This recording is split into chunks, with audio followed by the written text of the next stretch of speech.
Hello Exiles, and welcome back to another run-up to another league. 3.25 is just round the corner, so I wanted to do a quick video about changes that have been made to the campaign. Now, for any of you that played 3.24, there were quite a few changes that they made to the axe. And what I've done is I've gone through, made a bit of a comprehensive guide for every single one so you don't miss anything. Some of them are worth getting, some of them you can bypass if you really want to. It's entirely your decision, and some of them are very unique. So we're going to run through them in a minute. Before we begin, just want to say thank you for everyone that has followed me or subscribed over the last 6 months. I appreciate it. Thank you very much. If you are not subscribed, what I would kindly ask that you do is throw us a subscribe, click on that bell so you get the notifications of any videos. I will be posting quite a bit of content this league, as long as obviously the reveal for the league is decent and it is very well met and the retention obviously stays within the league, unlike Necropolis, then I will be staying in this league for quite some time. So without further ado, let's begin. Now, first things first, a few things I want to discuss is there are certain instances that have been added into the campaign that I feel that you can just skip. They're not worthwhile going out of your way trying to find it unless you really want to and you want to be a completionist. That's entirely your decision, but some of these are not really worth your time, so it's entirely your decision. I'm not going to say whether you should or you shouldn't. If you come across them whilst you're running through, then it's up to you whether you want to kill them or just run straight past them. It's entirely up to yourself. So that's the first thing. Second thing is that whilst I was running through some of these instances, and I did try them all, some instances you can repeat them, you can do them again. Necessarily you may not get the same results and you may not get good loot the second time round. It's made as a one-time thing. So as you're running through the axe, if you come across it, it's worth your while, if it's in your way, to take it out and try and kill it. If you don't want to do that and you just want to run right past it, then that's entirely your decision. It's whatever you want to do. Now, the first thing that I came across was in the submerged passage. Now, within the submerged passage, as you can see as in the background here, I've been running around trying to find the room. Now, for any of you speedrunners out there, you are not going to want to do this just to find a room full of electrified jellyfish like that in the background there. You are not going to want to do that. So for that reason, I would recommend that you don't go looking for these electrified jellyfish, because it will take you some time.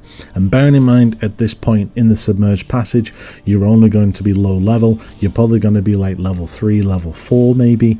So it's a case, depending on how much you've farmed up in mud flats, then it's a case that you can skip this entirely. It's just a bunch of blue monsters, and that is it. Now, the next one that obviously is everyone would have been aware of is the Dweller of the Deep is an essence. Now, as you can see here in the background here is a unique essence. Now, if you look at him though, he is going to give me Whispering Essence of Hatred. Now, what I noticed was, because I'd already killed him when I first went through, if you look on the floor, I pressed Alt here a few times because I was like, where's my essence? I then, just to be sure I wasn't missing it, changed my item filter, just to be sure, and I turned it off.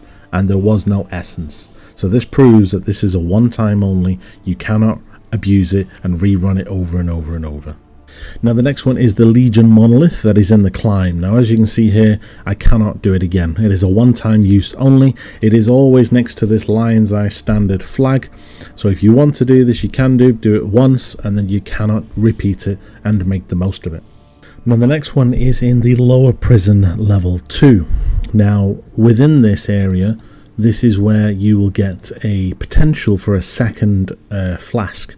Now, as you can see on the map there on the right, there is a wall hidden behind this. There is a doorway here, or a passageway hidden. You have to flick the switch, which is on the pillar behind you. Can you see this little switch? You have to press that. It then opens the door. And then in here, there would then be a strongbox where you'll have a potential to have another Quicksilver flask or a Bismuth flask. They're the only two that I seem to get. So it's good to pick them up if you're en route and you're passing it. Next one is within the prisoner's gate. At the end of the path where piety usually runs away from you, there is a unique monster that is stood next to this like cauldron. Again, it's entirely up to you whether you want to go for it. If you want to, then obviously you'll get a unique monster goods. Now the next one is a bit of a pain. Now we all love the ship graveyard.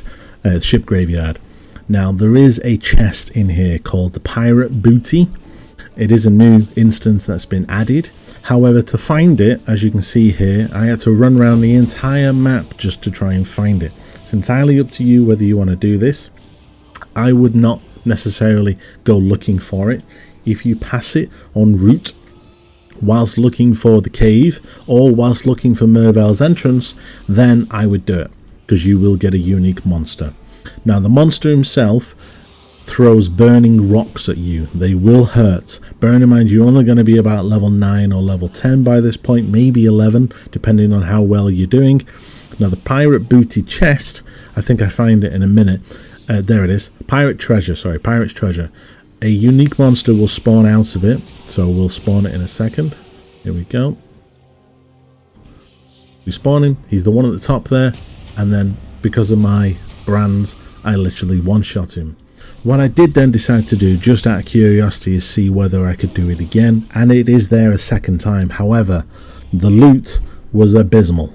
If you look, I got one shabby white jerkin. That was it. So it's not really worth it having to rerun it over and over and over again. Now the next one isn't really an instance, it's just something that's very helpful, and I absolutely was amazed by this change. And this is in the ship graveyard cave. There is, once you kill the lady at the end, or you don't even need to kill her, but once you pick up the ore flame, you are then, when you exit, you are then instantly teleported to where Fairgraves is, so you then don't have to run around the entire map trying to get back to him. That change I thought was amazing. Here we go. So once you've picked up the ore flame and you go through the door, you then are then instantly teleported to where Fairgraves is, and you can hand it in and then kill Fairgraves. That is just amazing. Now the next one is a one-time only use. Now I know this because I came across it myself and I went to go and test it out. Now there is in the Chamber of Sins level 2, there is a room with a llama shape in the middle of the room. If you look at the mini-map, as you can see there, I'll just pause it for you. If you look at the mini-map, it looks like a llama, doesn't it, in the room? See the outline in the middle? It's got a tail, 2 legs, and then 2 little ears. So that is the room. This is the room that you're looking for. It's the same seed every single time. However, you're only going to get it once. When you go in this room the first time around, on the floor they'll be scattered with gems. They'll be added damage gems, support gems, all sorts. Bearing in mind you are now in Act 2, obviously these gems will help you. I would recommend that you do try and find this room, because some of these gems might help you. It may save you currency having to buy gems that you may have to buy later on down the line. And if they're free and they're in this room, why not take them? Okay. But like I said, you will only come across this room once. You cannot reset this room over and over. Okay. It is basically just a one-time use only. Now the next one is at the Broken Bridge. Right next to the waypoint there are some stairs that goes into this like castle area, and there's 3 unique bosses. There's Aura Greengate, Ash Lizard and Vicus Giant Bone, and there is a jewelry chest. They do not trigger until you open the chest, but look at what they drop. You get a ton of jewelry, ton of blues, couple rares. In Act 2 that is really needed. If you then reset the zone, if you watch, it's right next to the waypoint every time. They are gone. No bosses, no chest. So you cannot monopolize on it and try and do it more than once. Now I think this is everyone's favourite while I was going through the acts. While you're running through the Val Ruins in Act 2, you will come across a corruption chamber. Again, you can only use it once, and I'm going to show you in a second. When I eventually found the room here, corruption chamber at the top, there's no option for me to corrupt anything. I tried clicking on it, I tried clicking around it, nothing. So you only get to do it once. So if you want to try and corrupt your gear and YOLO a piece of gear, good luck to you. So the next one is in the Northern Forest. Now there is 3 rituals that are scattered in the Northern Forest that you will be able to complete en route to the caverns. Now they are only a one-time use. Now within Necropolis we got a guaranteed omen with every single ritual. Now I don't know whether omens are going to be continuing into the new league, because omens obviously were something that was added. It could be something that's permanent, not too sure. They haven't confirmed it, but we'll just have to wait and see. If it is, then you have got a guaranteed. Now once you've done them once, you cannot do them again.